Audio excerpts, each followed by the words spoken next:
সূরা কাহাফ এটি কেমন ফজিলতপূর্ণ সূরা।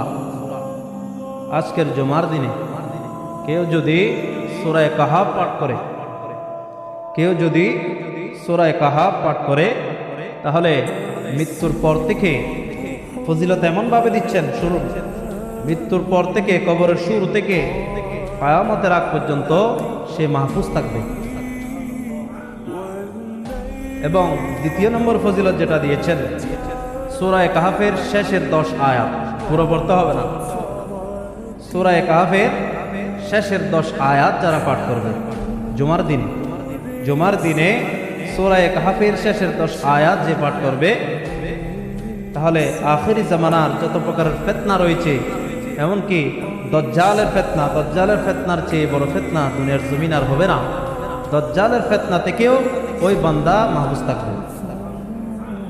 কিসের কারণে? সূরা কাহাফের কারণে। এক এক সূরার এক এক ফজিলত আল্লাহ পাক দান করেছেন। আল্লাহ পাক আমাদেরকে বেশি বেশি তেলাওয়াতুল কোরআন পাঠ করার তৌফিক দান করুন। সবাই বলে আমিন।